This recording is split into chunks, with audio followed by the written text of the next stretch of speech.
Gagasan pokok adalah gambaran keseluruhan dari suatu paragraf. Selain disebut itu, dia disebut dengan ide pokok. Gagasan pokok juga sering disebut sebagai gagasan utama atau pikiran utama. Kita untuk menentukan gagasan pokok, kita harus tahu dulu ciri-cirinya supaya kita dapat menentukan mana gagasan pokok yang terdapat di dalam kalimat. Yaitu yang pertama, ciri-cirinya apa aja, Bu? Yang pertama itu berupa satu kalimat lengkap dan utuh berdiri sendiri.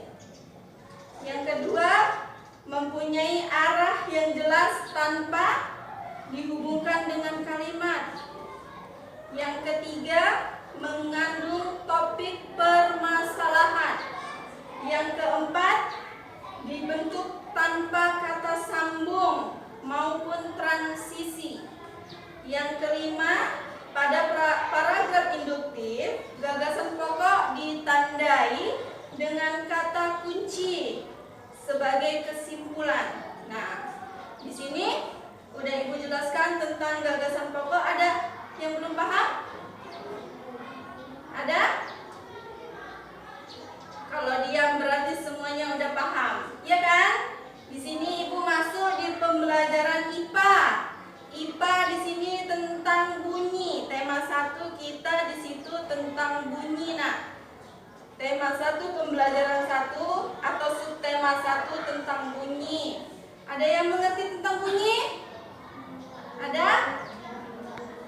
Bunyi. Siapa yang tahu tentang bunyi? Acukan tangannya. Ya, Bagas. Apa yang kau ketahui dengan mengenai bunyi? Ya, suara HP itu bunyi juga ya, Nak. Di sini Ibu akan menjelaskan tentang bunyi sedikit ya. Bunyi adalah, kalau kita mau mengetahui tentang bunyi, berarti kita harus mengetahui apa itu bunyi, apa artinya bunyi. Ya kan, pengertian bunyi itu apa? Bunyi adalah energi yang muncul berupa getaran di udara berasal dari berbagai benda atau hal yang memiliki getaran frekuensi. Nah, contohnya nada.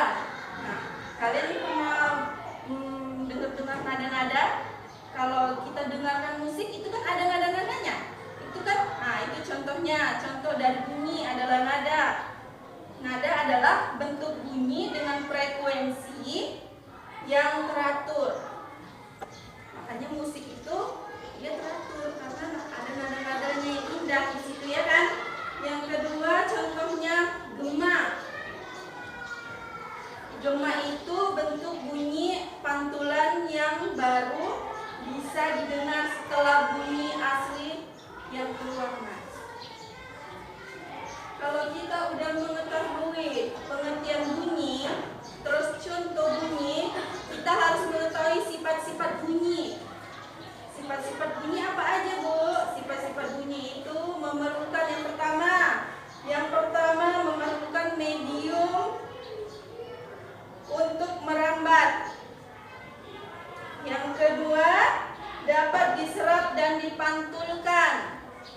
Yang ketiga, dapat dibiaskan. Ya, di sini contoh-contoh bunyi yang ada di sekitar kita apa aja? Bunyi yang di sekitar kita apa aja, Nak? Yang di kehidupan kita sehari-hari, apa yang pernah kalian tahu tentang bunyi di sekitar kita? Misalnya di dalam rumah, bunyi televisi. Terus bunyi televisi, alat-alat musik. Contoh alat musik bunyi apa, Nak? Bunyi gitar, bunyi gendang, bunyi suling. Ya kan? Bunyi apa lagi? Bunyi drum. Oke. Sampai di sini paham tentang bunyi? Paham. Benar? Kalau misalnya besok kita jumpa, Ibu tanya lagi, paham? Paham. Setelah itu kita masuk di pelajaran IPS. IPS tema 1, subtema 1 menjelaskan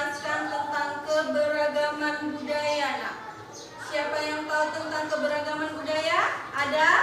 Ada? Sini Ibu jelaskan sedikit. Keberagaman budaya adalah kondisi masyarakat yang terdiri atas berbagai macam suku bangsa, bahasa, dan budaya. Di sini pasti tentang sukunya beda-beda kan? Ada yang Jawa, ada yang Batak, ada yang Sunda, atau yang lain. Ya kan? Pasti beda-beda kan? Ya. Keberagaman budaya hendaknya membuat masyarakat suatu bangsa saling bersatu, saling bersatu membentuk persatuan. Makanya kita di sini harus bersatu. Setelah itu contohnya, contoh keberagaman budaya apa aja, Bu? Memperkaya kebudayaan. Yang kedua, mempererat persaudaraan.